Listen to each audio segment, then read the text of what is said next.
Hello everyone, ఈరోజు మన recipe వచ్చేసి స్పినాచ్ నూడిల్స్ స్ట్రీట్ స్టైల్. అందుకంటే ముందు welcome back to our channel సుధాతో సరదాగా.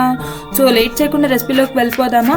ఆనియన్స్ని థిన్గా స్లైస్ చేసుకోవాలి, క్యారెట్ని థిన్గా స్లైస్ చేసుకోవాలి, ఒక 2 క్యాప్సికమ్ని థిన్గా స్లైస్ చేసుకోవాలి, బీన్స్ని ఒక 2 1/2 ఇంచ్ డిస్టెన్స్తో కట్ చేసుకోవాలి, గార్లిక్ని సన్నగా చాప్ చేసుకోవాలి.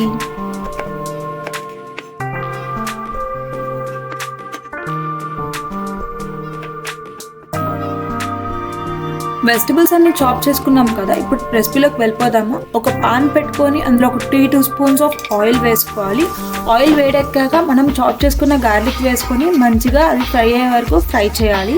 దాని తర్వాత మనం చాప్ చేసుకున్న అన్ని వెజిటబుల్స్ ఒకదాని తర్వాత ఒకటి వేసుకోవాలి. ఫస్ట్ ఆనియన్స్, క్యాప్సికమ్, క్యారెట్ అలా అన్ని వెజిటబుల్స్ వేసుకున్న తర్వాత మంచిగా ఒకసారి కలపాలి. అలా కలిపి అది ఒక 2 మినిట్స్ అనేది మంచిగా ఫ్రై అవ్వాలి. ఈ ప్రాసెస్ అంతా కూడా హై ఫ్లేమ్లోనే జరగాలండి.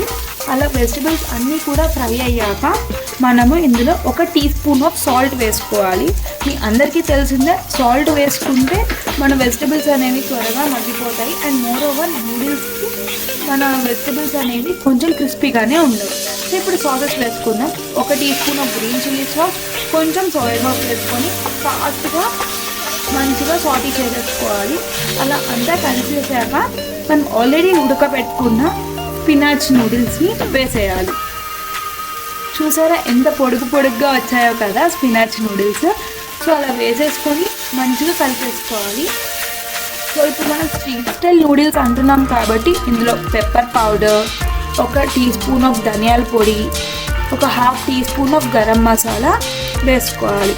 అలా అన్ని మసాలాలు వేసుకున్న తర్వాత మళ్ళీ ఫాస్ట్గా కలిపేసుకోవాలి. కలిపిన తర్వాత సన్నగా స్లైస్ చేసుకున్న ఆనియన్స్ ఇంకొన్ని వేసుకుంటే మన street style spinach noodles ready అయిపోయింది. టేస్ట్ చేసి ఎలా వచ్చిందో కామెంట్ చేయండి. Please do subscribe.